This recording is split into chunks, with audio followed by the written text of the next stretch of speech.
protéger nos agriculteurs, de faire en sorte qu'ils aient une juste rémunération de leur travail. Ce sont eux qui nous nourrissent, il ne faut pas l'oublier.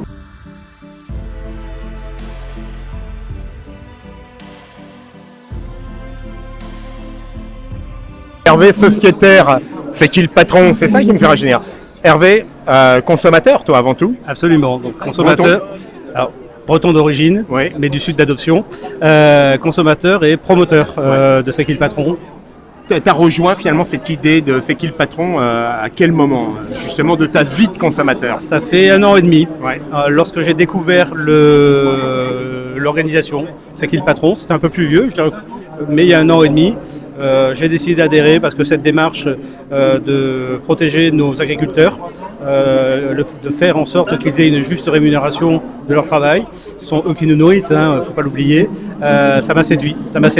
Et donc j'ai décidé de m'engager à titre personnel et de donner un peu de mon temps, ce que je fais ce week-end, pour la démarche C'est qui le patron. S'engager, j'allais dire, voter par son porte-monnaie, on voit bien que c'est légitime. C'est peu d'euros supplémentaires.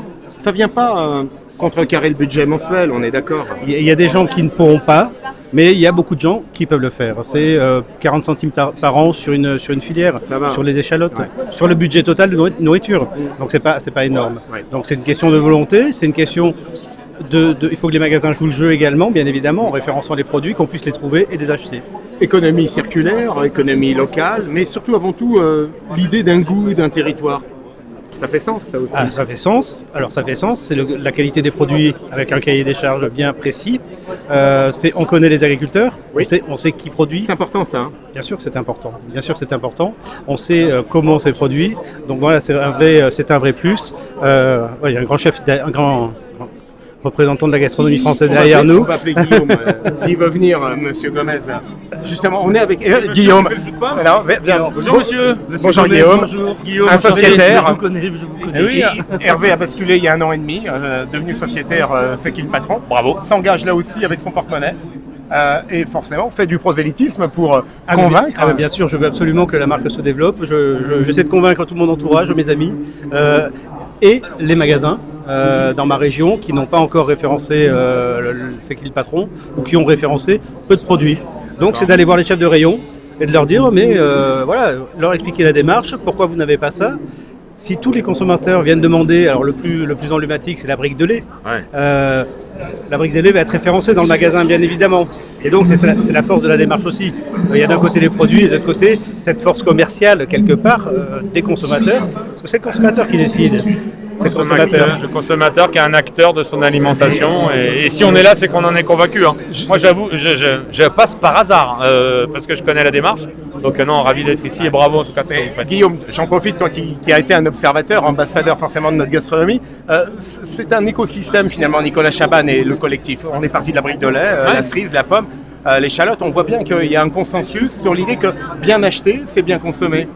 Grâce au travail de C'est qui le patron, moi j'ai soutenu Nicolas Chaban depuis le début, on prenait à l'Elysée aussi du lait, C'est qui le patron, c'est de montrer que ça fonctionne. C'est pas juste de donner des leçons, c'est pas juste argumenter face à des gens qu'il faut aller convaincre, c'est tout simplement par la démonstration de montrer que ça a fonctionné. Si ça a fonctionné avec quelque chose comme le lait, qui est un marché qui est assez compliqué, c'est montrer que par le choix qu'on fait quand on prend une brique C'est qui le patron, il y a une juste rémunération du producteur. Donc il n'y a aucune raison de ne pas le faire pour les pommes, les patates, les échalotes, les œufs et pour toutes celles et ceux qui veulent adhérer à la démarche C'est qui le patron, puisque le consommateur, s'il a suivi par le lait, c'est pas pour les qualités organoleptiques du lait C'est qui le patron par rapport à un autre, c'est bien parce que c'est la démarche qui arrive à convaincre. C'est la philosophie, ce sont les valeurs. Donc il n'y a aucune raison que ces valeurs-là elles ne puissent pas être défendues sur les autres produits. Pari ambitieux et peut-être difficile de se basculer à l'été dernier sur la cerise.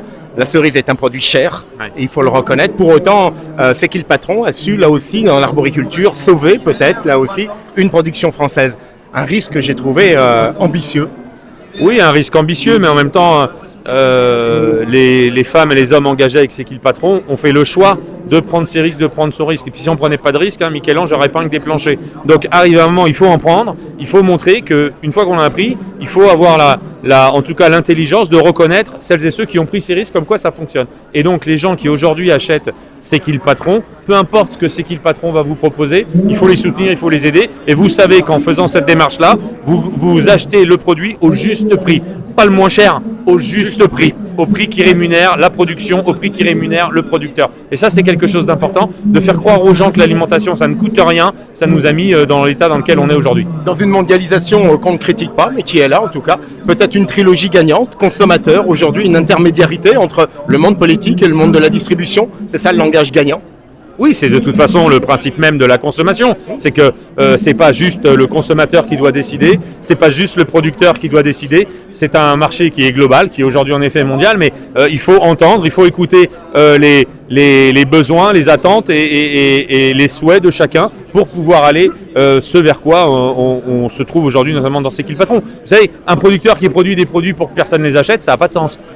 Et un consommateur qui veut consommer des produits que les producteurs autour de lui, dans son pays, dans sa région, le continent ne fait pas, ça n'a pas de sens non plus. Donc il faut que les gens se parlent et une démarche C'est qui le patron mène à ça.